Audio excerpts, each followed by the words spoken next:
अस्सलाम वालेकुम। आज मैं आपके साथ जो रेसिपी शेयर करने जा रही हूँ वो है गरम मसाला, होममेड गरम मसाला। आप घर में गरम मसाला तैयार कीजिए, क्योंकि बाहर से जब हम पिसा हुआ गरम मसाला लेकर आते हैं तो हमें पता नहीं होता कि उन्होंने कौन कौन सी चीज़ें कितनी कितनी मिकदार में डाली हैं।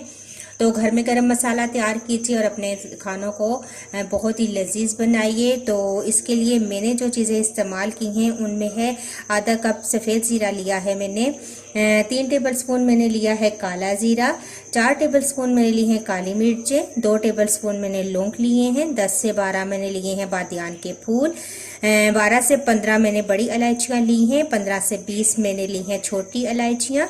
दालचीनी के टुकड़े हैं तकरीबन 1 इंच का टुकड़ा है और ये होंगे 15 से 20 अदद। तेज़पात है मेरे पास और ये मैंने ली हैं 6 से 8 अदद। और जावित्री है तकरीबन 1 टेबल स्पून और 2 जायफल के पीस लिए हैं और इनका मैंने ऊपर से छिलका उतार लिया है।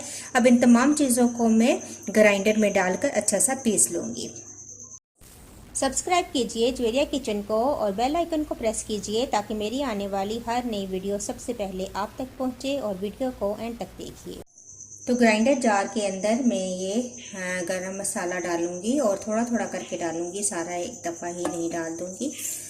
तो ये तमाम चीज़ें मैं ऐड कर दूंगी।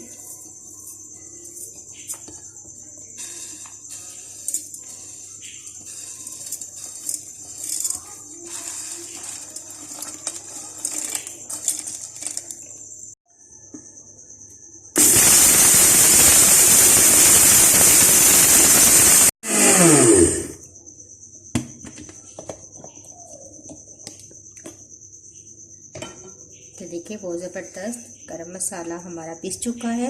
बाकी का आधा भी मैं डालकर पीस लेती हूँ। बाकी का आधा भी मैंने पीस लिया है। अब ये एक ही जगह डाल देंगे और इसको मिक्स कर लेंगे। गरम मसाला मैंने निकाल लिया है, चूँकि तमाम गरम मसाला एक ही दफ़ा मैंने नहीं डाला था। तो अब हम इसको अच्छा सा मिक्स कर लेंगे। और अगर आपका गरम मसाला थोड़ा सा मोटा है तो आप छन्नी के साथ इसको छान लीजिए और बाकी जो रह जाएगा वो दोबारा पीस लें। इस तरीके से आपका गरम मसाला जो है बहुत अच्छा सा तैयार हो जाएगा। तो मेरा ज़बरदस्त पीस चुका है, मुझे इसको छानने की ज़रूरत नहीं है। तो ये हमारा होममेड गरम मसाला तैयार है। घर में गरम मसाला बनाएं, इसको एयर टाइट कंटेनर में डाल कर रखें ताकि इसकी खुशबू बाहर ना आए। बहुत ज़बरदस्त गरम मसाला घर में तैयार होता है। इसी तरीके से आप गरम मसाला घर में बनाएं और अपने खानों को खुश जायका बनाएं। मुझे अपना फीडबैक ज़रूर दीजिएगा। नेक्स्ट वीडियो के साथ दोबारा हाजिर होंगी। अल्लाह हाफिज़।